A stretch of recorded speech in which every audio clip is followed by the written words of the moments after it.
Welcome back again dear students, कैसे हैं आप सभी। उम्मीद करता हूं आप सभी अच्छे होंगे। मैं हूं अमरिंदर कुमार आजाद और आप लोगों का एक बार फिर से स्वागत करता हूं अपने यूट्यूब चैनल शांति क्लासेज पर।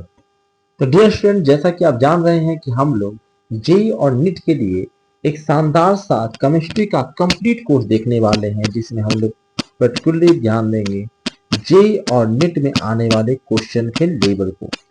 और उसे देखते हुए हम लोगों ने कोर्स स्टार्ट किया है केमिस्ट्री का, जो कंप्लीट कोर्स होगा, यानी कि पूरा सिलेबस कवर किया जाएगा। ठीक है, मैं जब भी शुरू करता हूं तो पूरा सिलेबस कंप्लीट करता हूं। तो एक वीडियो पहले ही आ चुका है, यदि आप लोगों ने उसे नहीं देखा होगा तो डिस्क्रिप्शन में मैं लिंक डाल दूंगा, आप उसे पहले जाकर देखिएगा। उसमें हम लोग क्या क्या डिस्कस कर चुके हैं। तो सबसे पहले उसमें हम लोगों ने केमिस्ट्री का डेफिनेशन डिस्कस किया था। उसके बाद हम लोगों ने मैटर डिस्कस किया था, पदार्थ डिस्कस किया था, मटेरियल। ठीक है, मैटर या मटेरियल। ठीक है, उसके बाद हमने देखा था कि एटम, एटम वर्ड कहाँ से आया, एटम का डिस्कवरी किस प्रकार से हुआ, एटम के बारे में हम लोग जाना था। और मुख्य रूप से हम लोगों ने उसमें देखा था डाल्टन का थ्योरी। ठीक है, और हम लोगों ने ये भी कहा था कि हम लोग इंग्लिश में तो आपका सामने कंटेंट है ही। ठीक है, तो हम लोग इंग्लिश के अलावा हिंदी में भी चीजों को देखते चलेंगे।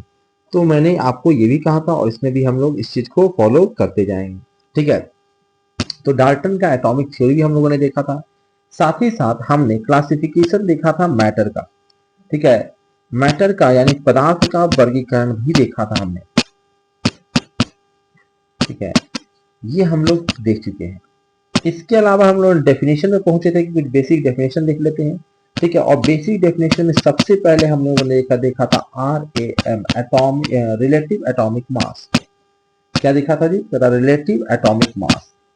आज हम लोग इस वीडियो लेक्चर में क्या देखने वाले हैं, इसमें हम लोग ढेर सारी चीजें देखने वाले, जैसे एटॉमिक मास यूनिट AMU देखेंगे। ठीक है, उसके बाद हम लोग एटॉमिक मास देखेंगे, मोल देखेंगे, मोल के कॉन्सेप्ट को देखेंगे। ठीक है, एक मोल बराबर कितना होता है, कुछ उसके न्यूमेरिकल्स भी करेंगे। और उसके बाद आगे बढ़ेंगे और देखेंगे ग्राम परमाणु द्रव्यमान। ठीक है, उसको देखेंगे, एक फॉर्मूला देखेंगे।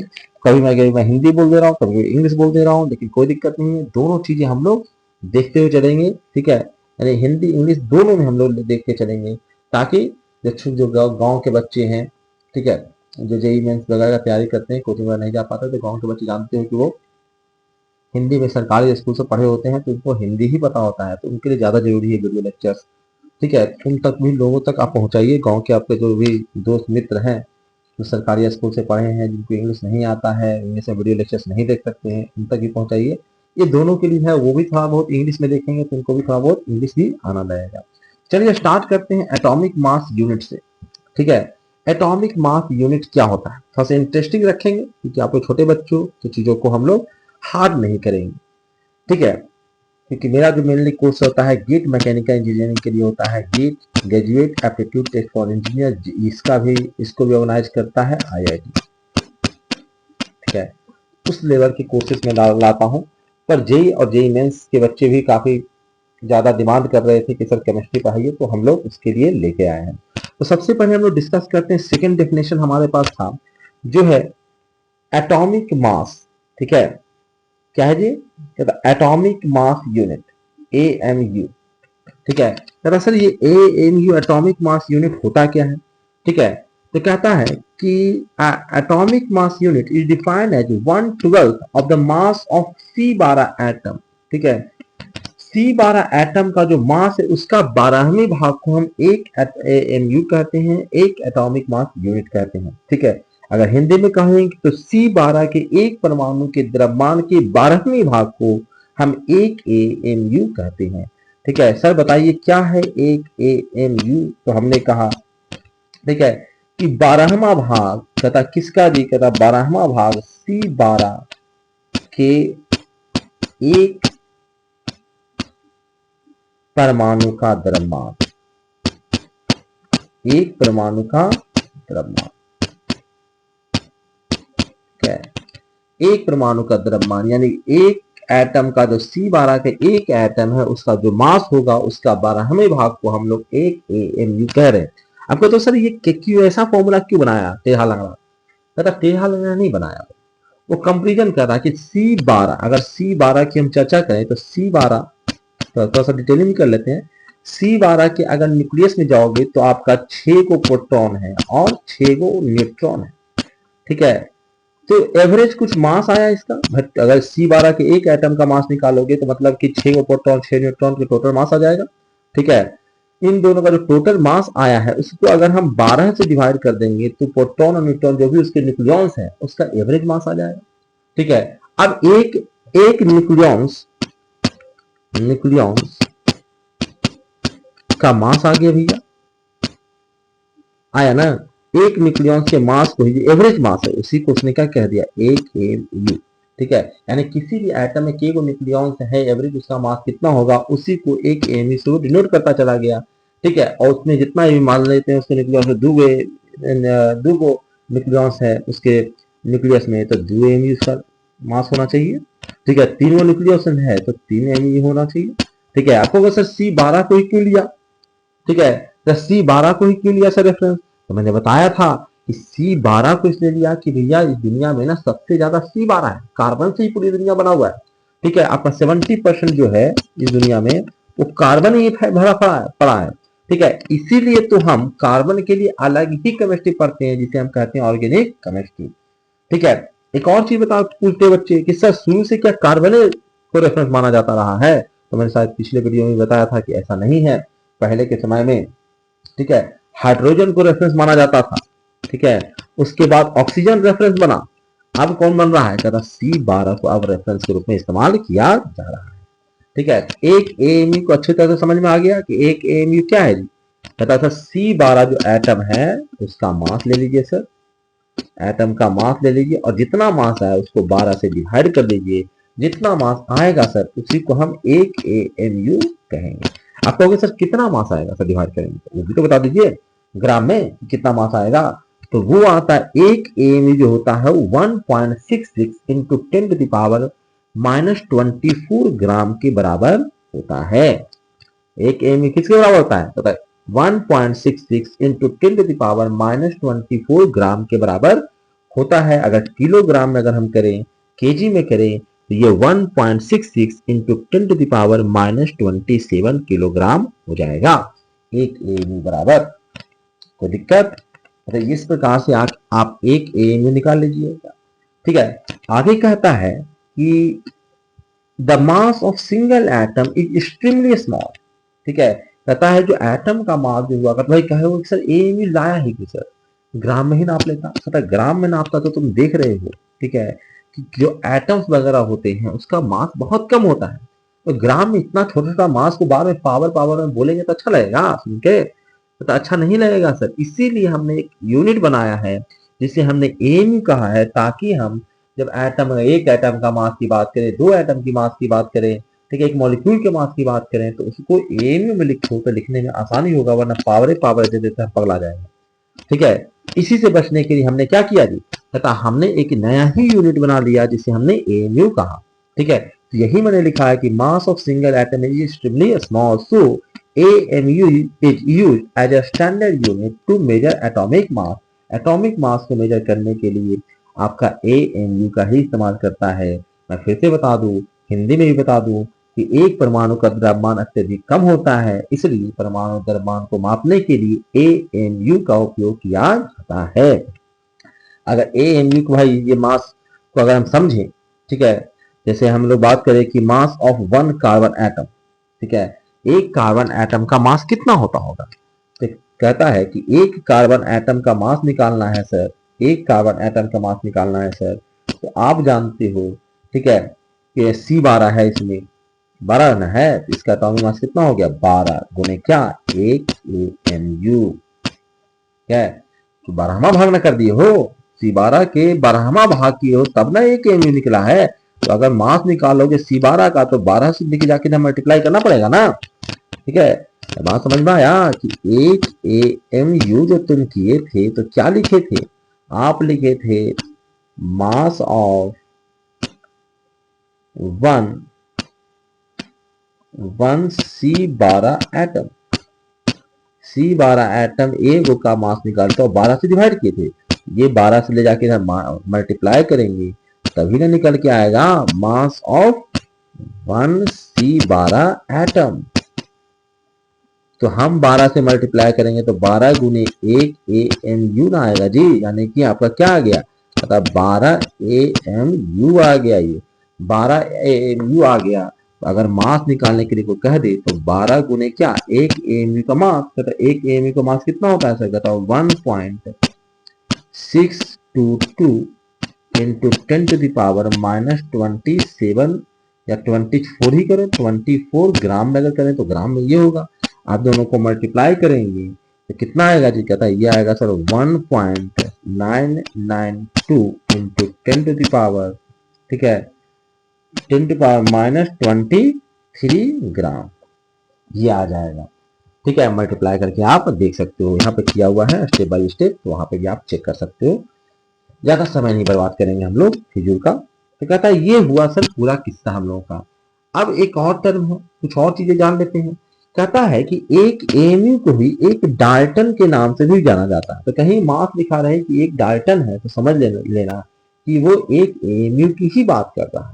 इसके अलावा कहता है कि आज के समय में एएमयू लिखना थोड़ा सा ज्यादा लोगों को तकलीफ लेता है, एटॉमिक मास यूनिट। ठीक है, तो इसी की जगह पे वो क्या कर देता है, कहता है इसी को एक अलग नाम दे दिया है और वो कहा है उसको यूनिफाइड मास, और सिंबल इस्तेमाल करता है यू। यानी सिर्फ यू लिखा रहे तो बोलने को तो यूनिफाइड मास है, लेकिन उसको आप ए एम यू की जैसा ही समझना। एक यू बराबर भी उतना ही होता है जितना एक ए एम यू के बराबर होता है। यानी कि ए एम यू को ही नाम बदल के क्या कर दिया गया, यू कर दिया गया। एटॉमिक मास यूनिट की जगह पे अब क्या इस्तेमाल होता है जी, कहता यूनिफाइड मास इस्तेमाल होता है। उम्मीद करते हैं आपने एटॉमिक मास यूनिट को अच्छे से समझ लिया होगा। तो हम लोग आगे बढ़ते हैं। अब अगला कॉन्सेप्ट है, अगला है आपका एटॉमिक मास, कि सर ये एटॉमिक मास क्या होता है। ठीक है, तो कहता है कि जब किसी तत्व के एक परमाणु के द्रव्यमान को एएमयू में बस लिख देते हैं तो वो परमाणु द्रव्यमान कहलाता है। यानी कि atomic mass is the mass of single atom expressed in AMU. अगर एक एएमयू में अगर हम मास लिखते हैं तो वो उसका एटॉमिक मास कहलाता है। ठीक है, जैसे जी कहता हाइड्रोजन की बात करें तो 1.008 यू बस लिख दो, यू लिखो या ए एम यू लिखो, एक ही बात ना। ठीक है, तो हाइड्रोजन का भैया अगर आपसे एटॉमिक मास को पूछेगा कितना बताओगे, 1.008 यू। नाइट्रोजन का 14 यू, कैल्शियम का 40 यू, ठीक है, सोडियम का 23 यू, यू या ए एम यू। सल्फर का 32 यू, याद रखिएगा। फ्लोरीन का 19 यू। इस प्रकार से आप एटॉमिक मास निकाल सकते हो। तो एक एक बार स्टेप बाय स्टेप हम लोग आगे बढ़ रहे हैं, इसको नोट डाउन करते जाइएगा नोटबुक में, और उसको थोड़ा सा पढ़ बढ़िया से लीजिए, समझ लीजिएगा। और जो समस्या रहेगा वो आप मुझे व्हाट्सएप कर सकते हैं, व्हाट्सएप का भी लिंक दिया रहता है मेरा। ठीक है, मेरा ईमेल आईडी भी दिया रहता है चैनल के अबाउट में, वहां जाके आप ईमेल वगैरह कर सकते हो, उसको हम लोग डिस्कस कर लेंगे जहां भी तकलीफ रहेगा। लेकिन उसको आप रिवाइज करते जाइएगा, तब जाके जब चीजों की अंडरस्टैंडिंग आपसे बेहतर होगी तभी जाके आप न्यूमेरिकल्स वगैरह कर पाएंगे। ठीक है, हम पढ़ा तो सब देंगे, लेकिन जेई और नीट के न्यूमेरिकल्स क्वेश्चन करने के लिए आपको प्रैक्टिस की जरूरत है, और प्रैक्टिस तो भैया आपको खुद ही करना पड़ेगा। ठीक है, न्यूमेरिकल्स का प्रैक्टिस आपको खुद करना पड़ेगा। जैसे समझ लीजिए कि आप युद्ध में जा रहे हैं और आपको हमने सारा हथियार दे दिया, ठीक है, चलाना भी सिखा दिया आपको कि इस हथियार को ऐसे चलाते हैं, लेकिन कब कौन सा हथियार चलाना है वो मैं बता सकता हूँ, और वहां चलाना तो आप ही को है। एकाएक आपको दिमाग में क्लिक करना चाहिए कि ये हथियार की जरूरत है। जैसे आप फ्री फायर खेलते हो तो पर्स यहाँ स्नाइपर निकालना है, यहाँ पे हैंडगन निकालना है, यहाँ पे पता नहीं कौन कौन सा गन निकालना है, तो वो आप जानोगे ना कि आपको करना है ना। चलिए आगे बढ़ते हैं सबसे इंपॉर्टेंट कॉन्सेप्ट की ओर, और वो कॉन्सेप्ट है मोल कॉन्सेप्ट। ठीक है, मोल सबसे ज्यादा पूछा जाता है, न्यूमेरिकल भी सबसे ज्यादा इसी से आता है। इसके पहले वाला तो बच्चा वाला चीज हो गया, फाउंडेशन में आपको बना रहा था जो बचपन से पढ़ के भी आए हो आप। कहता है मोल, वीवीआई है मोल। कहता मोल क्या है जी, कहता मोल कुछ और नहीं, ये नंबर और मास के बीच का रिलेशन को बताने के लिए मोल कॉन्सेप्ट का हम इस्तेमाल करते हैं। कहता मोल कुछ और नहीं है, ये क्या है जी, कहता ये नंबर और मास के बीच का रिलेशन है। ठीक है, द्रव्यमान और संख्या के बीच का संबंध है ये। ठीक है, एक मोल, कहता एक मोल को समझना है तो इस प्रकार से समझिए, एक दर्जन तो बचपन से पढ़ते आ, एक दर्जन में कितना, कहता 12 को सर, 12 को कौन केला सर, कहते केला जरूरी नहीं, 12 को संतरा ले सकते हो, एक दर्जन संतरा ले सकते हो, एक दर्जन आलू ले सकते हो, कुछ भी एक दर्जन आप ले सकते हो, एक दर्जन साबुन ले सकते हो। एक दर्जन क्या है बताता है, एक फिक्स क्वांटिटी को हमने एक दर्जन कर दिया। ठीक है, जैसे 1 मिलियन, 1 ट्रिलियन, 1000, 1000 मतलब क्या पता है किया है कि, ठीक है, इससे हम कह दिया इस क्वांटिटी इस नंबर को हमने क्या कर दिया 1000। उसी प्रकार से इस 12 नंबर को हमने क्या कर दिया 1 दर्जन, ठीक है। जैसे 2000 मतलब 2 गुने 1000 है ना। 3000 जैसे हम 2000 का मतलब ये हुआ, 3000 का मतलब 3 गुने 1000 है ना। इसी प्रकार से 2 दर्जन का मतलब क्या हुआ जी, कितना 2 गुने 12 24 गो। 3 दर्जन का मतलब क्या हो गया जी, मतलब 3 दर्जन का मतलब सर 3 गुने 12 है ना।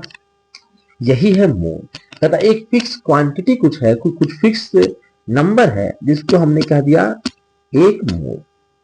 कितना नंबर रहेगा तो हम कहेंगे 1 मोल नंबर, वो चीज वो सब्सटेंस जो है वो कितना है 1 मोल है, ठीक है। तो ये 1 मोल कुछ डेफिनेशन ही बनेगा, क्या डेफिनेशन बनेगा सर, ये कोई भी जो पार्टिकल्स हैं वो 1 मोल का मतलब होता है कि अगर वो 6.2023 इंटू 10⁻23 अगर वो पार्टिकल्स हैं तो वो इसका मतलब है कि वो कितना है, कहता 1 मोल है। कहता ये पार्टिकल कुछ भी हो सकते हैं, एटम्स, मॉलिक्यूल्स, आयन, कुछ भी हो सकते हैं, ठीक है, आलू केला से कुछ भी, जो भी इतना क्वांटिटी, जो कि बहुत बड़ा क्वांटिटी है, छोटा क्वांटिटी नहीं है। आपको सर इतना ही क्वांटिटी का नाम धरना क्यों पड़ा उसको, इसका हम चर्चा आगे करेंगे, क्यों आखिर इस क्वांटिटी का ही नाम रखना पड़ा, ठीक है। तो 1 मोल का डेफिनेशन से पता लगेगा कि A1 mole is the number of particles equal to the number of atoms in 12 gram of C12 isotopes, ठीक है। ये कट गया थोड़ा सा C12, तो देख लेते हैं, चलिए आ गया। मतलब 1 मोल क्या है जी, 1 mole is the number of particles equal to the number of atoms in 12 gram of C12 isotopes. मतलब कार्बन का जो आइसोटोप्स है, ढेर सारे आइसोटोप्स है, जिसमें C12 जो है, जो मैंने बताया कि इस यूनिवर्स में सबसे ज्यादा, इस यूनिवर्स धरती की मैं बात कर रहा हूँ, यूनिवर्स मतलब बाहर नहीं चले जाना, बाहर क्या है जो आपको भी नहीं पता है। C12 कार्बन 12 जो है इस आइसोटोप में, ठीक है, इसका अगर हम 12 ग्राम लें, कितना लेना है इसका, अगर हम 12 ग्राम ले, कहते क्यों ले रहे हो सर, आगे चर्चा करेंगे, क्योंकि C12 है ना, तो हमने उसका 12 ग्राम ही लिया। मतलब इस 12 ग्राम में, ठीक है, हमने देखा इस 12 ग्राम में कितने पार्टिकल्स हैं, इसके पार्टिकल्स माने कितना एटम है इसका, ठीक है। तो हमने देखा कि इसका जो पार्टिकल की संख्या हुआ है 6.023 इंटू 10⁻23, ठीक है। तो कहता है इसी को एक नाम दे दिया गया, कहा गया इसको एवोगाड्रो नंबर। क्या कहा गया इसको, एवोगाड्रो नंबर। क्यों कहा गया सर, इसी को क्यों कहा गया, ठीक है। तो सबसे पहले तो ये समझो कि कार्बन ही सबसे ज्यादा दुनिया में है, ठीक है। तो हमको लेना किसका, जो सबसे ज्यादा दुनिया में है, ठीक है। अब C12 है, तो हमने देखा कि यार C12 मतलब क्या, पता है इसका मतलब है सर, इसके न्यूक्लियस में 6 गो प्रोटॉन और 6 गो न्यूट्रॉन है, ठीक है, बराबर बराबर है, यानी कि न्यूक्लियस में इसके न्यूक्लियॉन्स की संख्या जो है वो 12 है। इलेक्ट्रॉन के पास तो ऐसे ही वजन नहीं है, तो ये न्यूक्लियॉन्स है, ठीक है। 12 को क्या है, न्यूक्लियॉन्स है, तो 12 को न्यूक्लियॉन्स, ठीक है। तो हमने क्या किया कि 12 को न्यूक्लियॉन्स है, तो इसका हम 12 ग्राम लेके देखते हैं क्या होता है, ताकि भैया C12 बार बार लिख रहे हो तो 12 से भी हम डिवाइड कर देंगे तो बात ज्यादा बढ़िया समझ में आया कि 12 ग्राम इसका भी लेना है तो 12 ग्राम लो, ठीक है। हाइड्रोजन का लेना है या फिर तो भाई 1 ग्राम लो, ठीक है।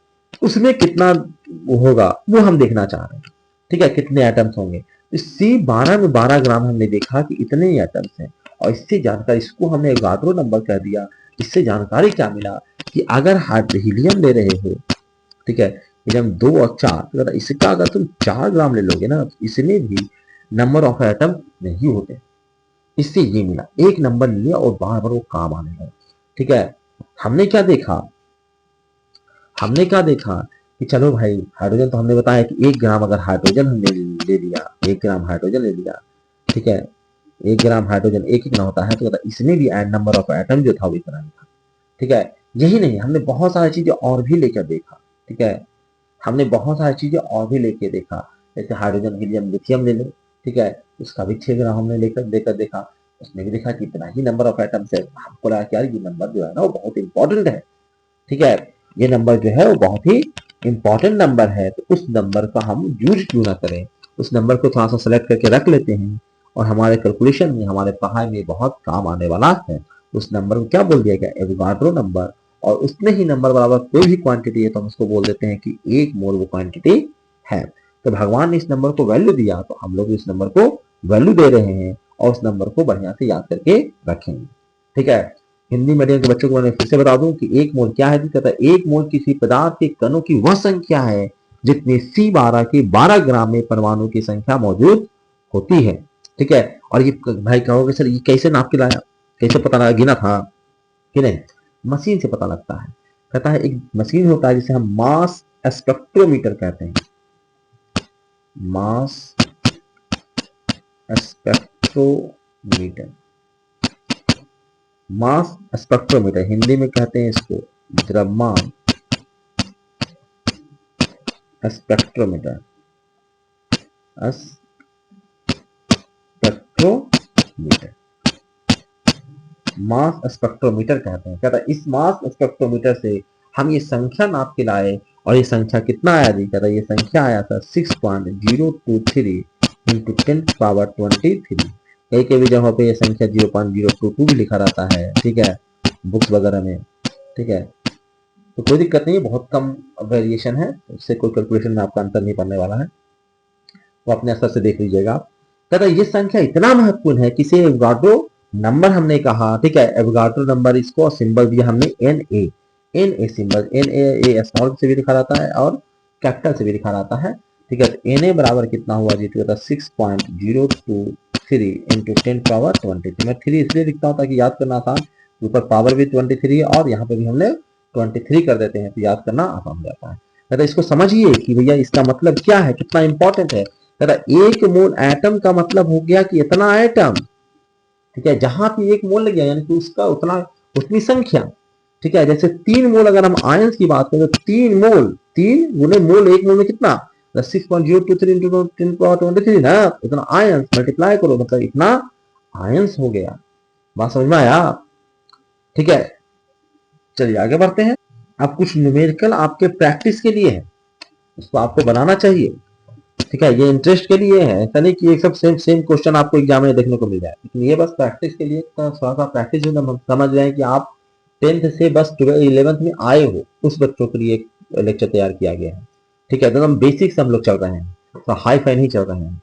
ठीक है, how many molecules are present in 4.5 moles of O2। O2 के 4.5 मोल्स में के गो मॉलिक्यूल्स होगा वो आपको बताना है। ठीक है, बताइए, कैलकुलेट कीजिए। दूसरा क्वेश्चन है आपका, वीडियो को पॉज कीजिएगा और पहले इसको कैलकुलेट कर लीजिएगा, उसके बाद आंसर दिखिएगा। देखो पढ़ना है तो ढंग से पढ़िए। ठीक है, ऐसा नहीं कि फ्री में हो रहा है तो फ्री जैसे पढ़ोगे तो कुछ फायदा नहीं होने वाला है। आपके लिए मैंने कोई भी एडवर्टाइजमेंट अपने वीडियो पर नहीं चलाया ताकि आपको फायदा हो। हमें इस वीडियो से 1 रुपया का फायदा नहीं है। तो आप कॉपी कलम लेके बैठिए, वीडियो को जहाँ पॉज करने की जरूरत है पॉज करिए, जहाँ फॉरवर्ड करने की जरूरत है फॉरवर्ड करिए। ठीक है, स्पीड बढ़ाना स्पीड बढ़ाइए। ठीक है, जैसे भी देखिए आपका समय कम से कम बर्बाद हो और अधिक से अधिक आप चीजों को गेन करें, तो क्वेश्चन को बनाइए, कमेंट सेक्शन में लिखिए, ताकि बाद में अपने आप को बदलिए नहीं। ठीक है, और इसके बाद मैं इसका सोल्यूशन भी आगे दूंगा, तो वहां पे आप सोल्यूशन भी चेक कीजिए, अगर सही है तो बहुत अच्छा, और गलती है तो सुधार कीजिए अपने आप में। ठीक है, तथा how many molecules and atoms are present in 0.2 moles of S8। ठीक है, इसके अलावा एक और क्वेश्चन है, कहता है if the entire world population, जिसको हमने अज्यूम किया है 6.023 बिलियन। ठीक है, कहता है ये पूरा पॉपुलेशन जो है वो सेब खाना शुरू कर देता है। कहता है इट्स 1 मॉलिक्यूल्स पर मिनट। ठीक है, एक मॉलिक्यूल 1 मिनट में खा जाता है। ठीक है, तो कहता हाउ मच टाइम्स, कितना देर में, मिनट और ये दोनों बताना है, would be needed to consume 1 mole of molecules. कहता है कि अगर 1 मोल पर मिनट खाए, वो 1 मॉलिक्यूल पर मिनट खाए, तो 1 मोल मॉलिक्यूल खाने में उसको कितना समय लगेगा अगर हर एक आदमी खाना शुरू कर दे तो, मॉलिक्यूल को पकड़ खाना। ठीक है, तो कितना समय लगेगा? तीनों क्वेश्चन को मुझे बनाकर, वीडियो को पॉज कीजिए और बनाकर दिखाइए। तो सोल्यूशन देने से पहले कुछ एक और कॉन्सेप्ट है, उसको भी डिस्कस कर लेते हैं। उसके बाद एक ही साथ सारे जितने भी न्यूमेरिकल्स हैं उसके वीडियो को लास्ट में हम लोग सोल्यूशन देखेंगे। ठीक है, जैसे कुछ और इंफॉर्मेशन उसको भी ले लीजिए। पहले कहता है 1 मोल मतलब क्या, 1 मोल इक्विवेलेंट कितना होता है? कहता है 1 मोल बराबर होता है 1 ग्राम एटॉमिक मास। ठीक है, अगर एलिमेंट की बात करें तो 1 ग्राम एटॉमिक मास जो होता है वो 1 मोल के बराबर होता है। ठीक है, या फिर कहिए कि 1 gram molecular mass, molecule compound के लिए अगर बात करें तो 1 ग्राम मॉलिक्यूलर मास जो होता है वो 1 मोल के बराबर होता है। ठीक है, ये इक्विवेलेंट है, मैंने बराबर नहीं कर रहा हूं, ये इक्विवेलेंट है।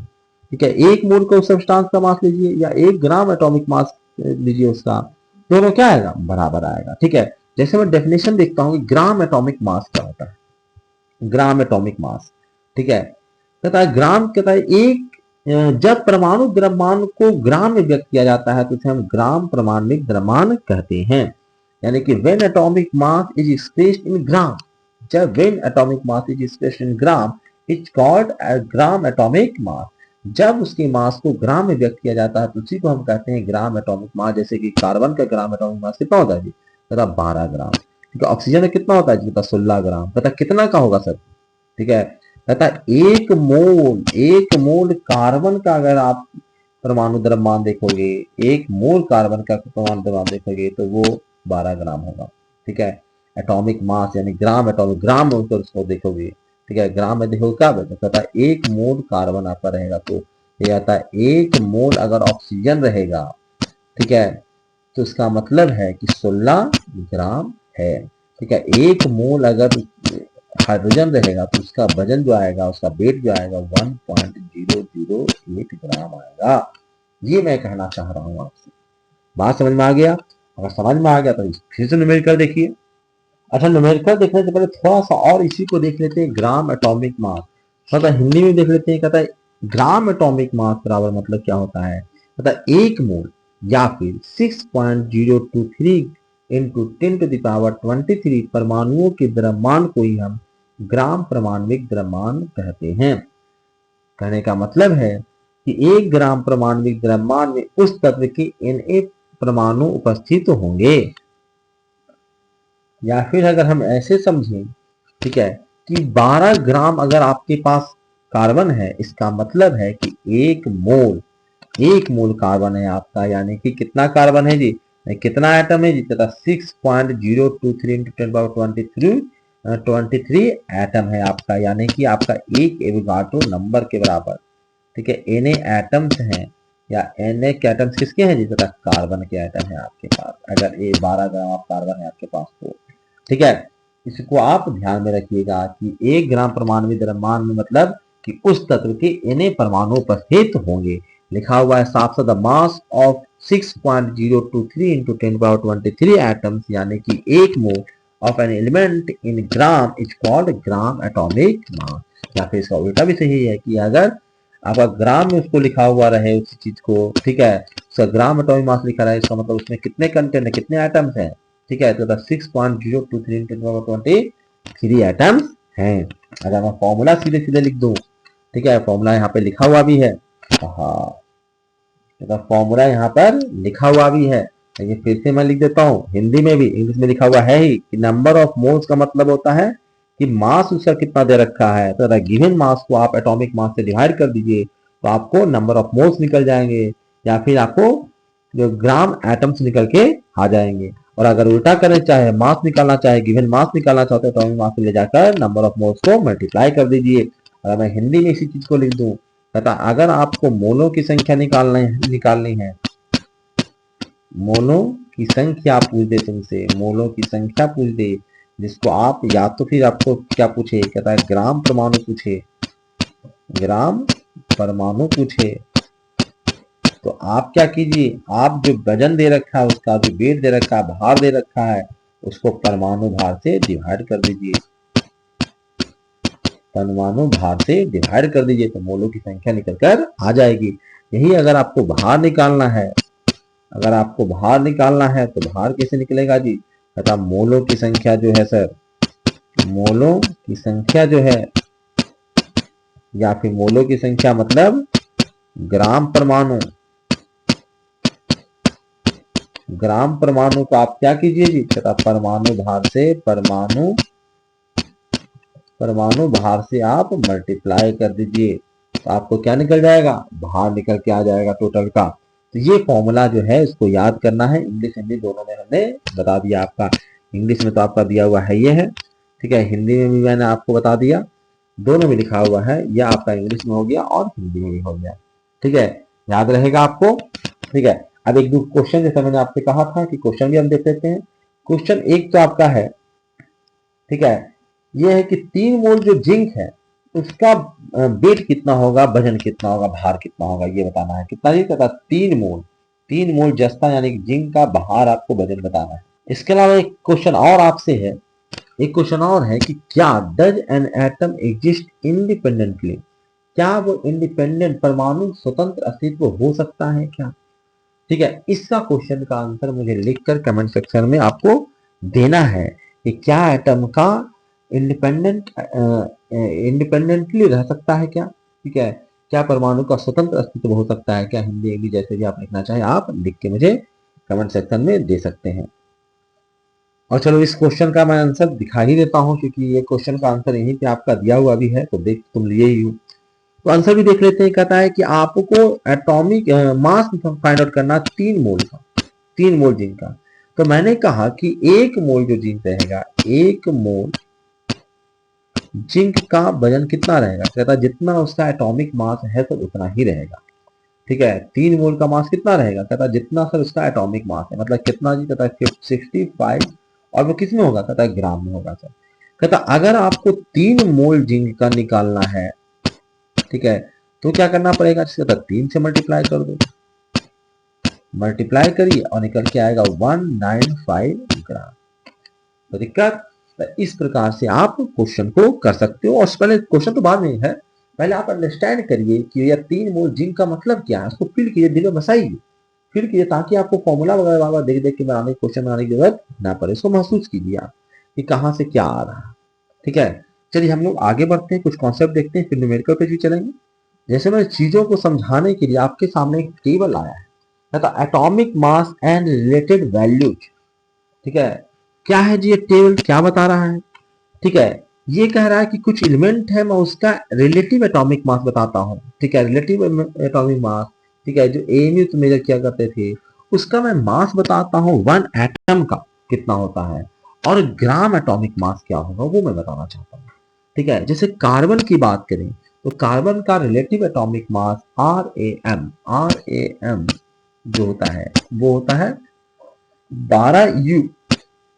ठीक है, और अगर इसके एक एटम का मास देखने जाओगे, ठीक है, एक एटम का मास तो होगा 1 पॉइंट, ठीक है, 1.992 इंटू 10⁻23।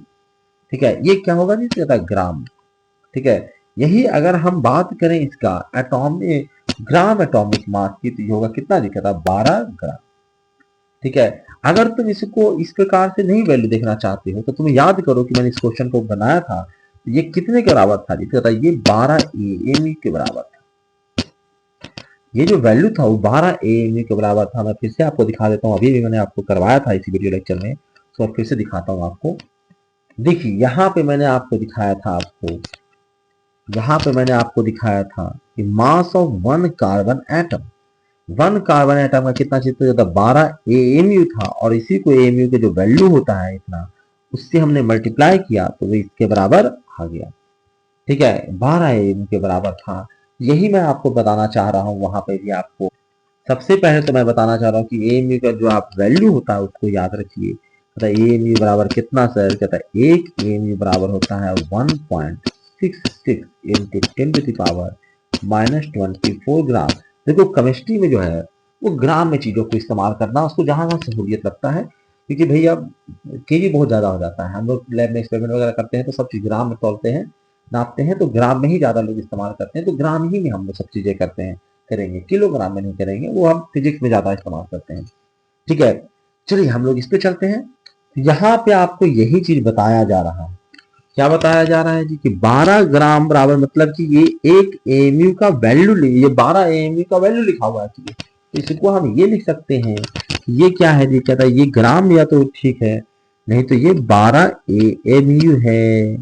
ठीक है, ये 12 एएमयू है और ये 12 ग्राम है। तो कार्बन 12 की अगर हम बात करें, ठीक है, जिसके में 12 न्यूक्लियॉन्स है, एक्चुअली उसके न्यूक्लियस में न्यूक्लियॉन्स का ही वजन होता है। एटम में इलेक्ट्रॉन है, प्रोटॉन है और न्यूट्रॉन है। ठीक है, तो इलेक्ट्रॉन का कोई वजन नहीं होता है, बहुत हल्का होता है प्रोटॉन और न्यूट्रॉन की तुलना में। तो हम सिर्फ न्यूक्लियस के अंदर जो है उसी के वजन से काम चलाते हैं, और जो न्यूक्लियस के अंदर है उसको हम न्यूक्लियॉन्स बोलते हैं। तो कार्बन में 12 न्यूक्लियॉन्स है, और देखने के बड़ा अजीब लगा कि रिलेटिव एटॉमिक मास भी उसका 12 U है। ठीक है, और अगर उसके हम एटॉमिक मास ऑफ 1 एटम की बात करें, ठीक है, तो 12 एमयू है, वजन में अगर करें तो 1.9 भाई एम के वजन से मल्टीप्लाई कर दो। अभी मैंने बताया कि एक एमयू का वजन मैंने अभी भी बताया आपको, ये कितना होता है जी, कहता है 1.66 इंटू 10 टू द पावर कितना -24 ग्राम, -24 ग्राम। ठीक है, ये वजन है, तो एमयू में भी इसको लिख सकते हो, और ये ग्राम में, अगर उसे ग्राम एटॉमिक मास पूछोगे तो वो 12 ग्राम होगा। ठीक है, अगर ऑक्सीजन, ऑक्सीजन मतलब, ठीक है, ऑक्सीजन मतलब कितना कहता है O6 8 ठीक है, कहता इसका अगर हम बात करेंगे रिलेटिव एटॉमिक मास को तो 16 यू है। ठीक है, और अगर इसके मास की बात करेंगे, ठीक है, मास ऑफ वन, एक एटम के मास की बात करेंगे तो ये आ जाएगा 16 AMU। ठीक है, उसको तुम चाहो तो एमयू का वैल्यू देके मल्टीप्लाई करोगे तो आपका इतना निकल के आ जाएगा, और ये होगा 12 ग्राम।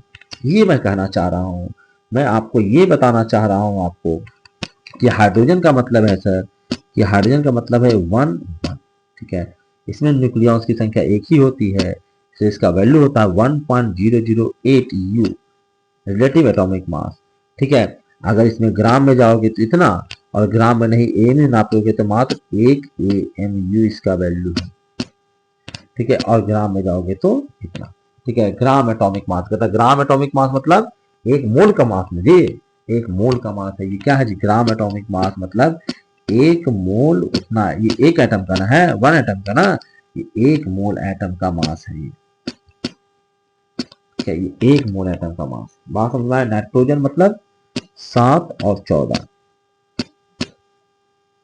ठीक है, तो ये कहता है कि अगर एक एटम, इसका रिलेटिव एटॉमिक मास करो, रिलेटिव मतलब हम कंपेयर ना कर रहे हैं जी, रिलेटिव एटॉमिक मास कितना होता है, कहता 12 यू सर। और अगर ग्राम में अगर एक एटम का हम मास लेंगे तो इतना होता है।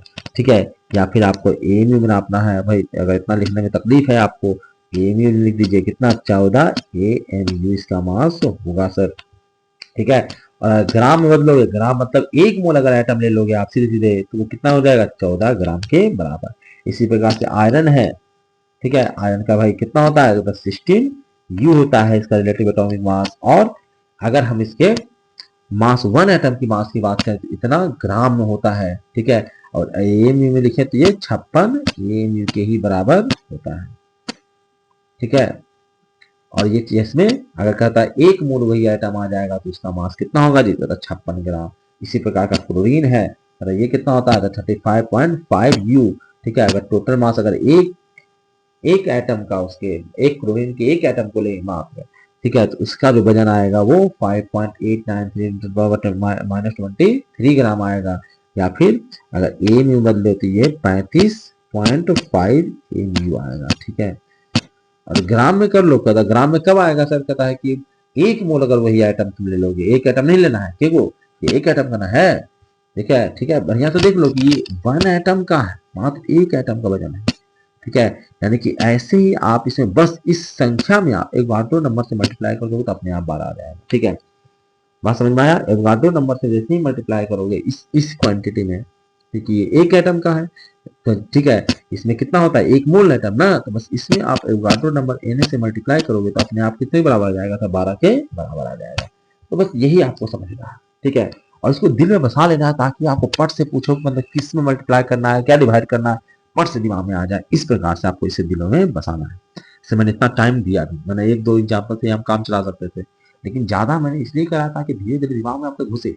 आप छोटे बच्चे हो, आप 11th से आए हो, अभी आपका स्टैंडर्ड थोड़ा सा लो है।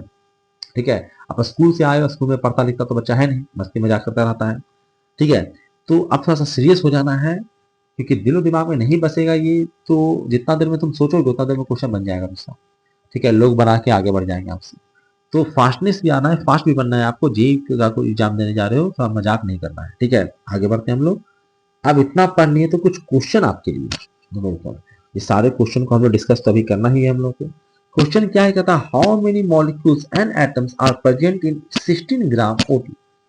ठीक है, 16 ग्राम O2 में कितने मॉलिक्यूल्स और एटम्स प्रेजेंट होंगे। ठीक है, इसके अलावा calculate the mass of a single atom given the ratio of atomic masses of silver and carbon is 9:1। ठीक है, सिल्वर तथा कार्बन के परमाणुओं के द्रव्यमान का अनुपात आपको दे रखा है अनुपात 1, तो आपको Ag की 1 मोल परमाणु का द्रव्यमान क्या होगा यह आपको निकालना है। ठीक है, इसके अलावा एक क्वेश्चन है आपका, इसके अलावा क्या करते हैं क्वेश्चन है, सोडियम की बात की जा रही है। सोडियम के बारे में दे रखा है कि 13U, आप अपने से समझ लीजिए कि क्या दिया है वो, कैल्शियम यानी के बराबर दे रखा है 40U। तो then how many atoms are present in 4 gram of calcium and what is the equivalent mass of sodium containing same number of atoms. ये तीनों क्वेश्चन है, इस तीनों क्वेश्चन और पहले मैंने क्वेश्चन दिया है, सारे क्वेश्चन को वीडियो पॉज कीजिए, बनाइए और कमेंट सेक्शन में मुझे जवाब दीजिए, बाकी उसके बाद मैं तो जवाब दूंगा ही आपको। ठीक है, चलिए हम लोग स्टार्ट करते हैं और इसका सॉल्यूशन देखने की चेष्टा करते हैं। तो देखिए पहला क्वेश्चन आपके सामने ये था, क्या था जी, कहता how many molecules are present in 4.5 moles of O2। इसको सबसे पहले हम लोग करने की कोशिश करते हैं। चलिए देखते हैं, आपसे पूछा गया है कि 4.5 मोल ऑफ O2 में कितने मॉलिक्यूल्स होंगे। मॉलिक्यूल्स की संख्या पूछी गई है आपसे, ये क्वेश्चन है। सॉल्यूशन क्या है जी, कहता है सर हम जानते हैं कि एक मोल कोई भी चीज रहे, एक मोल ऑफ एनी सब्सटेंस, कोई भी रहे, कुछ भी रहे, एक मोल अगर रहेगा तो ओकरा में के गो एटम रहेगा, तो 6.022 इंटू 10⁻23 पार्टिकल्स होंगे। बात समझ में आया जी। अब ये मत कहना सर आपको तो 3 बताए थे, आप 2 बताने लगे। मैंने बताया था कि आप 3 बता रहे हो, याद करने के लिए सही वैल्यू क्या होता है 0.6.022, तो मैंने आपको बताया ही। तो यहाँ पे मैं तो न्यूमेरिकल कर रहा हूँ, तो मैं अपना सुधार क्यों न लूँ। ठीक है, याद करेंगे, फिर बाद में जब जरूरत पड़ेगा तो उसको बाहर लेंगे।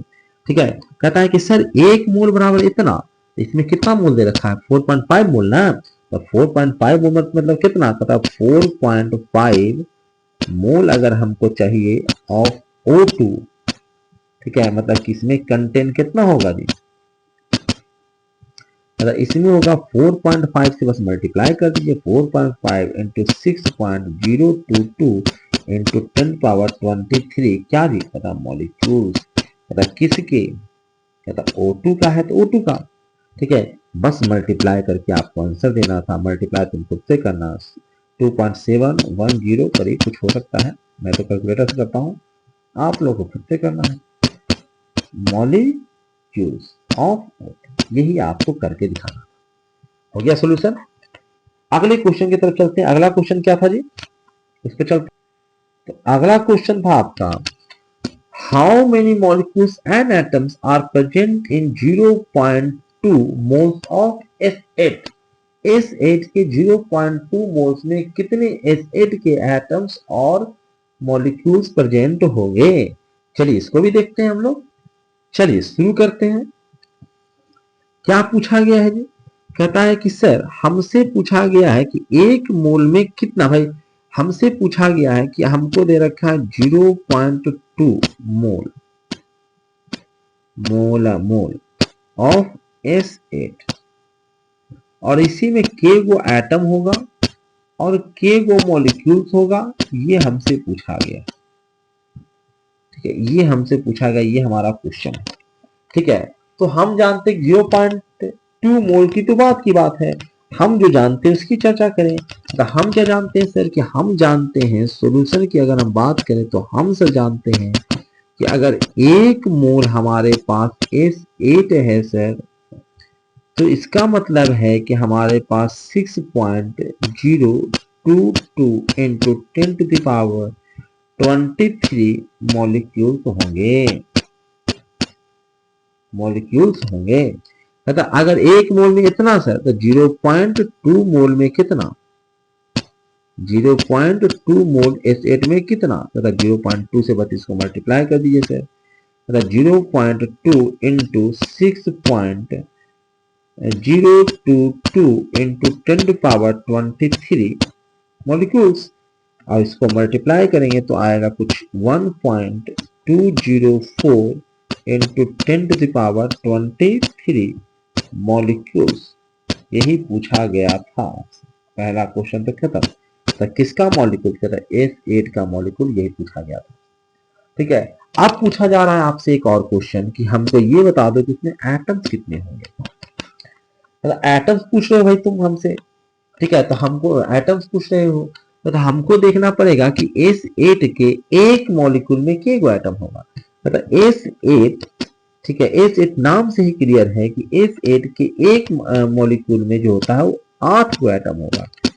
ये पढ़ते हो गया अपने क्लास 9th वगैरह पढ़े होंगे कि S8 के एक मॉलिक्यूल में 8 गो S के एटम्स हैं। तो हम जैसा कि जानते हैं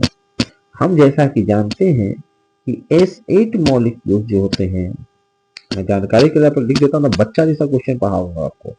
ठीक है, वो जो है वो कंटेंस करते हैं। ठीक है, आपको एक छोटा लेवल से तैयार करेंगे और आपको जी मीन्स वगैरह क्वेश्चन करके दिखाएंगे। ऑफ सल्फर, सल्फर क्या कहता है, एसिड मॉलिक्यूल जो है वो कंटेन 8 एटम्स कंटेन करेगा सल्फर का। इसका मतलब है कि अगर हम टोटल एटम्स निकालना चाहें तो टोटल एटम्स कितने निकलेंगे। तो इतना मॉलिक्यूल है, एक मॉलिक्यूल में 8 गो, तो के गो, तो कहता 8 से बस मल्टीप्लाई कर दीजिए इसको। 8 से मल्टीप्लाई कर दीजिए 1 पॉइंट, ठीक है, 1.204 इंटू 10 पावर 23 को मल्टीप्लाई कर दीजिए। इतना क्या आएगा जी, जरा एटम्स आ जाएंगे सर। तो इसको मल्टीप्लाई कीजिए तो ये आता है 9.632 इंटू 10 टू द पावर 23, क्या जी, कहता एटम्स आ जाएगा सर। इस प्रकार से आपका ये क्वेश्चन भी बन के खत्म हो गया। चला जाए आगे, मिटा दिया जाता है। हम लोग आगे बढ़ते हैं अगला क्वेश्चन की तरफ चलते हैं। अगला क्वेश्चन भी आसान है लेकिन ढेर सारा कैलकुलेशन वाला क्वेश्चन है। और ये क्वेश्चन आपके प्रैक्टिस से ज्यादा आपको बताने की चेष्टा की गई है कि भैया एक मोल मतलब कितना कितना ज्यादा होता है। कहता है पूरी दुनिया जो है वो सब मिलके एटमिक खाना मॉलिक्यूल को खाना शुरू कर दिया। और कह रहा पूरी दुनिया का पॉपुलेशन जो है वो 6.023 बिलियन है और सब लोग जो है वो एक मॉलिक्यूल पर मिनट खाना शुरू कर देता है। ठीक है, तो आपको बताना है कि सब मिलके पूरी दुनिया का पॉपुलेशन मिलके हर मिनट एक मॉलिक्यूल खा जाए तो बताइए एक मोल मॉलिक्यूल को खाने में उसको कितना समय लग जाएगा। ठीक है, सब मिलके खा रहा है। ठीक है, पूरा दुनिया का पॉपुलेशन जितना है बस एक मोल ही उसको दिया गया। हम 10-20 मोल से हम पढ़ रहे हैं, 2 मोल 10 मोल पढ़ रहे हैं, हम बस एक मोल दे दिया है और पूरी दुनिया को कहा सब मिलके खाओ उसको। ठीक है, कितना सारा कितना मिनट लगेगा ये आपको बताना है। चलिए शुरू करते हैं, कैलकुलेशन करना है इसका।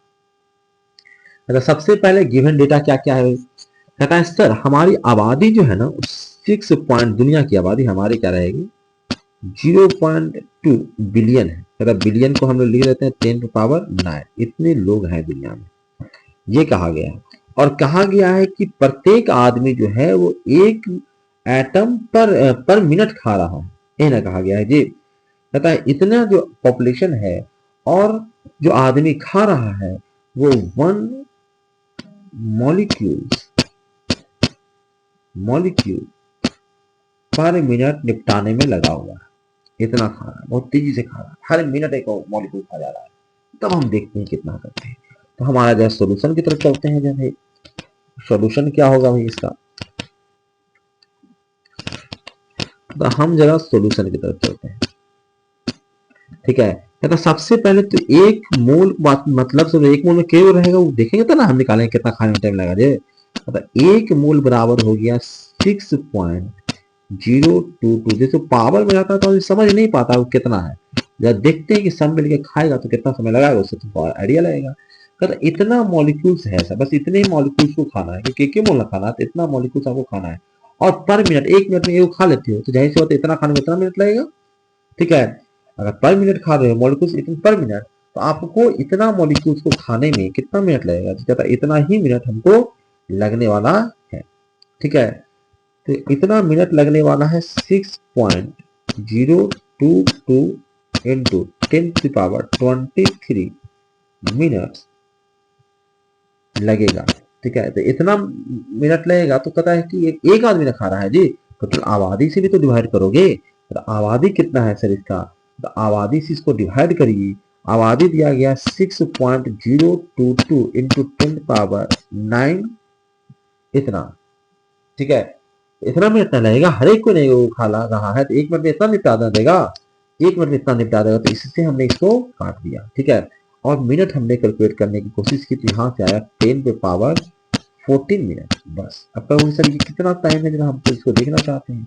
इसको अगर हम ईयर में कन्वर्ट करना चाहें तो 10 पे पावर 14 को आपको डिवाइड करना पड़ेगा 365 दिन, और एक दिन में 24 घंटा, और 24 घंटा में 60 मिनट, इससे डिवाइड करना पड़ेगा। डिवाइड करोगे तो आएगा 1.9 into 10 to the power 8 year.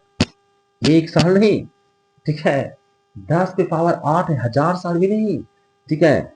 एक 9 और इस पे 7 जीरो, 1 2 3 4 5 6 7, इतना साल लग जाएगा। यानी कि तुम्हारा धरती खत्म कर दोगे तुम, लेकिन तुम एक मोल मॉलिक्यूल्स को भी हर आदमी मिलकर खाना शुरू करे तब भी निपटा नहीं पाओगे। तो समझ लो कि एक मोल माने कितना ज्यादा संख्या होती है, ठीक है। आप पावर से समझ नहीं रहे थे, इसलिए मैंने समझाने के लिए क्वेश्चन दिया कि आप समझिए कि एक मोल मॉलिक्यूल माने ढेर सारा, ठीक है। इतना कि सब मिल के खाओ तब भी तुमसे खत्म ना होगा, एक मोल नहीं खत्म होगा।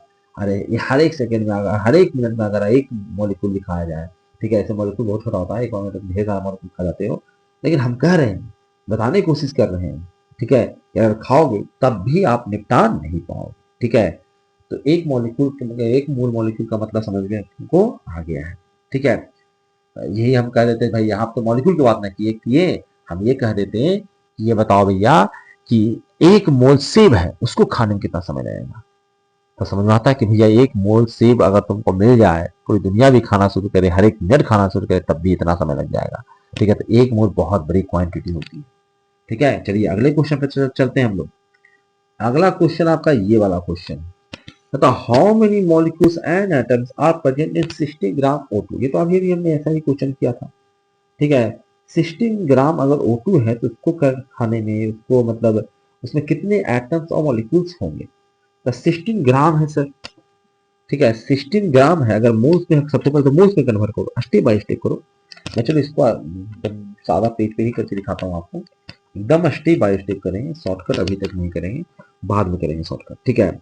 हमें क्या कहा गया है जी, हमारा क्वेश्चन है सर, ठीक है, कि आपको O2 दिया गया है। O2 का सबसे पहले जानो कि इसका 1 ग्राम का वजन जो होगा वो 32 मोल होगा, 32 ग्राम होगा अगर 1 मोल का वजन जाने तो हमसे पूछा गया कि how many moles and atoms are present in 16 ग्राम।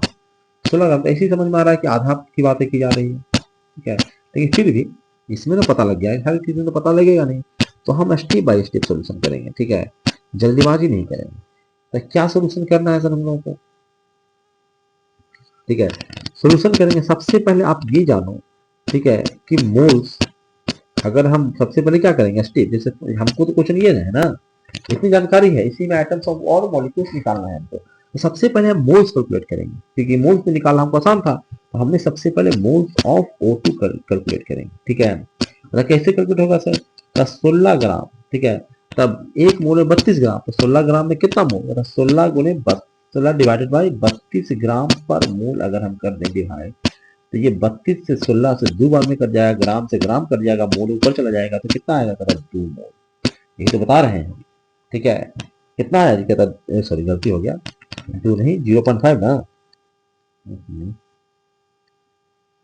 निपट जाए निपट जाए निपट जाए निपट जाए सर, ठीक है। ग्राम से ग्राम निपट गई, 2 नीचे ना है जी, तो 2 नीचे है तो कितना आएगा 0.5 मोल। हमने अभी भी बताया आधा मोल, बस भाई एक मोल में 32 ग्राम, 16 ग्राम में क्या मोल, तो आधे मोल होगा। कहता है कि सर मोल तो निकल गया, हम मॉलिक्यूल्स निकालें, तो कहता है एक मोल में हमको पता है कितना मॉलिक्यूल्स होगा सर, तो आधा मोल में क्या मॉलिक्यूल्स होगा, तो वही निकालना है क्या जी, तो हमको सर निकालना है मॉलिक्यूल्स ऑफ O2। O2 में कितना मॉलिक्यूल्स, तो आधा मोल है, आधा ना है जी, और एक मोल में कितना मॉलिक्यूल, 6.022 इंटू 10 पावर 23 है ना। खत्म कुटिंग करो, तो खत्म कटिंग करोगे तो आएगा 3.011 इंटू 10 पावर 23, क्या लिखा था मॉलिक्यूल्स। तो मॉलिक्यूल्स तो निकल के आ गया, आपको सर एटम्स निकाल के बताओ, तो बता एक मॉलिक्यूल्स में देख रहे हो कि 2 एटम ना है जी, एक मॉलिक्यूल्स में क्या एटम, 2 एटम ना, बस इसको 2 से मल्टीप्लाई करो तो आपको निकल के आ जाएगा number of atoms, atoms of oxygen. देखो वहां पर O2 लिखे थे, पर यहाँ पे ऑक्सीजन लिख रहे हैं, ध्यान दे रहे हैं सब बातों का भी। 2 गुने 3.0211 इंटू 10 पावर 23, यानी कि इसको करेंगे तो आएगा 6.022 इंटू 10 पावर 23 एटम्स। इतने एटम्स होंगे। बात समझ में आ गया? ये भी क्वेश्चन बन गया। ये समस्या रहे तो हमें फिर से बताना, फिर से बताया जाएगा अगले वीडियो लेक्चर में। ठीक है, फिलहाल तो हम लोग आगे बढ़ते हैं, अगले क्वेश्चन की तरफ चलते हैं। अगला क्वेश्चन थोड़ा सा अजीब सा है, समझने की कोशिश करिएगा। कहता है आपको कैलकुलेट करना मास ऑफ सिंगल एटम्स। ठीक है, मास ऑफ सिंगल एटम्स, एक सिंगल एटम का आपको मास कैलकुलेट करना है। ठीक है, दिया हुआ है the ratio of atomic mass of silver and carbon 9.9:1। ठीक है, क्वेश्चन में थोड़ा सा पूरा कंप्लीट क्वेश्चन नहीं है। क्वेश्चन है कि आपको सिल्वर और कार्बन के परमाणु परमाणु के द्रव्यमान का अनुपात दे रखा है 9:1, और आपको एजी यानी सिल्वर का 1 मोल परमाणु का द्रव्यमान निकालना है। यानी कि if the ratio of, question को सही करिए। ठीक है, क्वेश्चन को सही करिए। फिर से मैं क्वेश्चन लिख ही देता हूँ। सबसे पहले मैं क्वेश्चन लिख देता हूँ, उसके बाद सोल्यूशन भी करेंगे हम लोग। क्वेश्चन क्या है आपका? क्या है क्वेश्चन? है if ratio of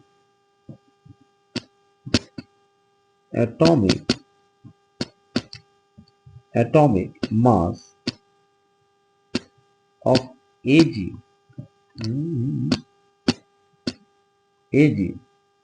to C carbon is 9:1, तो आपको बताना है कि what is the atomic mass of Ag। ठीक है, हाँ आपको पता है कि एटॉमिक मास जो होता है कार्बन का, वो पता है आपको 12 होता है। ठीक है, उसी प्रकार से आपको इस क्वेश्चन को करना है, जो कि बड़ा ही आसान सा क्वेश्चन है। ठीक है, तो क्वेश्चन को करना शुरू करते हैं हम लोग। क्वेश्चन को करने में क्या है जी, कहता है कलर थोड़ा सा मैं चेंज कर लेता हूँ। ये बहुत आसान सा चीज है, सॉल्यूशन आप इस प्रकार से कर सकते हो। ठीक है, मास ऑफ Ag और मास ऑफ कार्बन का रेशियो दे रखा है 9:1। तो आप जो है वो मास ऑफ Ag निकालना है, तो आप क्या कर लीजिए, 9 को आप मल्टीप्लाई कर दीजिए मास ऑफ कार्बन से, और कार्बन का मास तो आपको दे ही रखा है 12 Ag। ठीक है, तो 12 से मल्टीप्लाई कीजिए तो कहता है 108 AMU निकल के आता है। बस दिखने में बस भयंकर सा लग रहा है, पर क्वेश्चन तो बड़ा ही आसान था। ठीक है, चलिए आगे बढ़ते हैं हम लोग। अगला क्वेश्चन है आपका कि सोडियम का दे रखा है 23, समझ में आया, 23 U दिया दे रखा है उसका, कैल्शियम का 40 U। Then how many atoms are present in 4 gram of calcium, calcium के 4 ग्राम में कितना आपका एटम होगा, and what is the equivalent mass of sodium containing same number of atom. ठीक है, अगर इतना ही एटम सोडियम का रखेगा तो इक्विवेलेंट मास उसका क्या होगा, ये सब चीजें आपको बताना है। तो हम लोग इस पर चर्चा करते हैं। तो सबसे पहले जो गिवन है उसको आप लिख लीजिए कि क्वेश्चन में आपको क्या क्या गिवन है। ठीक है, सोडियम का आपको, ठीक है, एटॉमिक मास दे रखा है 23 U, एक एटम का मास, और आपको कैल्शियम का दे रखा है एक एटम का मास दे रखा है 40 U। ठीक है, और आपसे कहा गया है कि how many atoms are present in 4 gram, 4 gram calcium में कहा गया है कि एटम्स बताइए, बता देंगे। और कहता है कि जितना एटम्स इसके अंदर होगा 4 ग्राम कैल्शियम में, उतना ही अगर एटम सोडियम का लेंगे, सोडियम को उतना ही एटम लेना है, तो उसका मास कितना होगा ये बताना है। ये क्वेश्चन है आपका। तो क्वेश्चन का सॉल्यूशन पे चलते हैं, और सॉल्यूशन क्या होगा सर इसका, ये हमको बताइए। ठीक है, तो सबसे पहले आपको 4 ग्राम कैल्शियम एटम निकालना है। तो एटम के लिए मैंने क्या बताया, सबसे पहले मोल निकाल लो। मोल में क्या, एक मोल में कितना एटम होता है हमें पता है, तो मोल निकालते हैं। कहता मोल कैसे निकलेगा सर, कहता बड़ा आसान है, मोल तो निकालना हम लोग कई बार निकाल चुके हैं अभी तक। कहता है हम सबसे पहले सर मोल्स निकालेंगे, मोल्स ऑफ कैल्शियम। कैल्शियम का मोल्स कैसे निकलेगा, तो 4 ग्राम ई है, और इसके हम एटॉमिक मास से डिवाइड कर देंगे, या जो कि होता है 40 ग्राम। ये एमयू में दिया है, और इसको हम ग्राम में बदल सकते हैं। ठीक है, तो ये आ गया 0.1 मोल। आपको मोल आ गया कैल्शियम का, कहता है एक मोल में कितने एटम होते हैं, कहता है मल्टीप्लाई कर देंगे तो हमको नंबर ऑफ एटम्स निकल के आ जाएगा। यानी कि अगर हम नंबर ऑफ एटम्स निकालना है तो हमको कुछ नहीं करना है, नंबर ऑफ मोल्स को बस एटॉमिक नंबर एवोगाड्रो नंबर से मल्टीप्लाई कर देना। 6.022 इंटू 10⁻23 से मल्टीप्लाई करना है सर, तो हमारा निकल के आ जाएगा, जो भी इसका आंसर वो निकल के आ जाए, जो है कि 6.022 इंटू 10⁻22 क्या जी, कहता एटम्स निकल के आ जाएगा सर। ठीक है, अब कहता है कि सर इतना ही एटम अगर सोडियम का लेंगे तब क्या होगा, कहता है देखते हैं। कहता है कि मास ऑफ कहता है कितना एटम जी, कहता है 6.022 इंटू 10⁻22 एटम्स लेने हैं आपको, किसके जी, कहता है कि आपको सोडियम के लेने हैं। ठीक है, तो सोडियम का इतना एटम लेंगे, सबसे पहले देखने कितना मोल इसका होता है। कहता है इसका मोल निकालने के लिए हम क्या करेंगे, इसके एवोगाड्रो नंबर से डिवाइड करेंगे। 22 है जी, 22 है सर। 6.022 पावर कितना है जी, कहता 22 है। और इसको हम क्या करें, कहता इसको अगर आपको करना है तो इसको आप डिवाइड कर दीजिए। ठीक है, ले सब मीटर गया, जा घबरा गया मैं तो। चलिए फिर से करना पड़ेगा, अब क्या करेंगे, मीटर गया तो मीटर गया। क्या कर रहे थे, मोटा मोटी जो आपको याद है ही, आपने लिखा होगा, आपके पास तो वीडियो है, बैठ कर जाकर देख भी सकते हो। तो हमने निकाला था नंबर ऑफ एटम्स, किसका जी, कहता कैल्शियम का निकाला था। कहता कितना निकाला था, कहता निकाला था 6.0, अरे पॉइंट निपट जा, पॉइंट 6.022 इंटू 10⁻22 एटम्स निकाल के लाया था। ठीक है, अब कहता है इतना एटम्स, इतना ही एटम्स हमको किसका लेना था जी, कहता सोडियम का ले लो इतना ही एटम। तो सोडियम का इतना ही लेंगे तो उसका मास निकालना था, यानी कि हम लोग निकाल रहे थे कि क्या जी, तो मास ऑफ 6.022 इंटू 10⁻22 एटम्स क्या ऑफ सोडियम, इसका हम निकाल रहे थे मास। कहता कैसे निकलेगा जी, कहता सबसे पहले हम मोल में इसको कन्वर्ट कर लें। मोल में कैसे कन्वर्ट होगा, तो एवोगाड्रो नंबर से डिवाइड कर दीजिए। 6.022 इंटू 10⁻23 से डिवाइड कर दीजिए, और जितना भी आएगा, ठीक है, जितना भी आएगा उसको क्या कर दीजिए। कहता है कि एक मोल का जो वजन है उससे, भाई ये क्या मोल निकल के आ गया, तो मोल निकल के आ गया, मोल के वजन से एक मोल के वजन के मल्टीप्लाई कर दो तो निकल के आ जाएगा। कहता ये कितना आया सर, कहता मैक्सिमम चीजें तो कट ही जाएगा आपका, ठीक है, मैक्सिमम चीजें तो कट ही जाएगा, ये कट जाएगा आपका 10 बार में। ठीक है, तो ये आ जाएगा 2.3 ग्राम। ठीक है, 2.3 ग्राम ये हो जाएगा आपका। तो दिक्कत, तो उम्मीद करते हैं आपको अच्छे से समझ में आ गया होगा। इस प्रकार से आपको न्यूमेरिकल्स ट्राई करने हैं और बनाकर देखने हैं। इसी को आप दोबारा से बनाकर देखिए, जितने भी न्यूमेरिकल्स मैंने डिस्कस किए उसको दोबारा से बनाकर देखिए, और फिर हम लोग नेक्स्ट वीडियो में और भी चीजें लेकर आएंगे आपके लिए। और भैया जो अगर आप लोगों ने चैनल को सब्सक्राइब नहीं किया तो सब्सक्राइब कर लीजिए, फिर बाद में आपको वीडियो ढूंढना पड़ जाएगा। प्लेलिस्ट को ही पूरा सेव कर लीजिए, आप चैनल में जाइए, फिर डिस्क्रिप्शन में जाइए, आपको प्लेलिस्ट का लिंक मिल जाएगा, और प्लेलिस्ट को सेव करके रखिए। जैसे ही वीडियो अपलोड होता जाएगा आपको नोटिफिकेशन मिलता जाएगा। इसके बाद हम लोगों को अणु यानी कि मॉलिक्यूल्स डिस्कस करना है, परमाणुकता डिस्कस करना है। ठीक है, हमको लोगों को मॉलिक्यूलर या फिर मोलर मास डिस्कस करना है। हम लोग बाई मैथ डिस्कस करेंगे, कैसे मोलों की संख्या निकालेंगे, इसका वजन निकालेंगे, सब चीजों को हम लोग डिटेल में डिस्कस करने वाले हैं। और ये कंप्लीट चलेगा, ठीक है, यानी कि लंबा समय लगने वाला है इसमें। हो सकता है 1 महीना 2 महीना या फिर उससे भी ज्यादा लगे। ठीक है, तुम लोगों का साल 2 साल लगता है खत्म करने में, हमको भी लगेगा, कुछ ना कुछ लगेगा ही समय। देखिए हम थोड़ा सा ज्यादा जोकड़ाई कम करते हैं। ठीक है, ये मैंने बहुत सारे क्लासों का एक बार में, समझ लो 1 हफ्ता का मैंने कोर्स आपको 1-2 वीडियो लेक्चर में कंप्लीट कर दिया आपका। ठीक है, तो हमारे साथ बने रहोगे तो जल्दी जल्दी सिलेबस कवर होगा। ठीक है, जल्दी जल्दी आप तैयारी कर लोगे, समय कम बर्बाद करोगे। आपको कोचिंग जाते हो, लंबा लंबा लाइन लगाते हो, फिर पढ़ते हो। ठीक है, फिर टीचर जोकड़ाई करते रहते हैं तो सुनते रहते हो, मजा लेते ही करते रहते हो, समय निकल जाता है, तो पता ले हुआ कुछ नहीं। ठीक है, यहाँ वो सब नहीं होगा। यहाँ पे अगर जोकड़ाई हो भी रहा है तो आप क्या कर सकते हो, वीडियो को आगे बढ़ा सकते हो, फॉरवर्ड कर सकते हो। जो अगर कुछ समझ में नहीं आया तो बैक जाकर देख सकते हो, वरना वहां पे कुछ सब बोले और तुम ध्यान नहीं दिए तो तुम पूछना पड़ता है, सर क्या बोले, सर डाल देते हैं, कहा था ध्यान। ठीक है, तो तुम पूछते भी नहीं हो। यहाँ पे ऐसा नहीं है, तो ये बहुत फायदा वाला है। बस दिक्कत ये है कि आपको बैठना पड़ेगा भैया। ठीक है, वीडियो देखना थोड़ा सा उबाऊ होता है, तो आपको उसमें इंटरेस्ट बनाना पड़ेगा। एक रूटीन बनाना पड़ेगा, जैसे क्लास जाने का रूटीन आता है उस प्रकार से रूटीन बनाना पड़ेगा कि हमको इतना देर से इतना देर तक हमको वीडियो लेक्चर देखना है तो देखना है। ठीक है, रूम बंद कर लेना है, भैया कहते हैं मम्मी पापा हल्ला करते रहे, हमको उतना से देर तक समझ लीजिए क्लास में है और किसी प्रकार का डिस्टर्बेंस हमको नहीं होना है।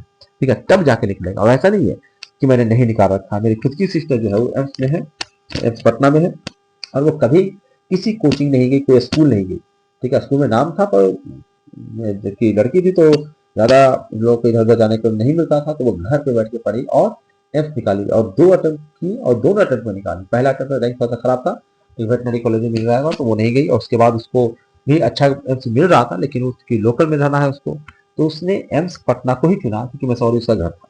ठीक है, उसका इंटरव्यू भी यहाँ पे डला हुआ होगा मेरे चैनल पे, वहाँ पे भी जाके आप दे सकते हो, आचम उसका नाम है, उससे आप सर्च करोगे तो आपको मेरे चैनल पर उसका वीडियो वीडियो भी मिलेगा आपको। ठीक है, तो ये समझ में आया कि आप घर बैठ के ही वीडियो लेक्चर से तैयारी करके आप जेईई या नीट वगैरह एग्जाम निकाल सकते हो, और ये ज्यादा बेहतर है। बस कर इसलिए नहीं पाते हो क्योंकि उसको उसके माता पिता जैसे माँ थी उसको ट्रेन करती थी। ठीक है, कि तुमको पढ़ने के लिए बैठना तो निगरानी करती थी कि तुम पढ़ना ही पढ़ना है।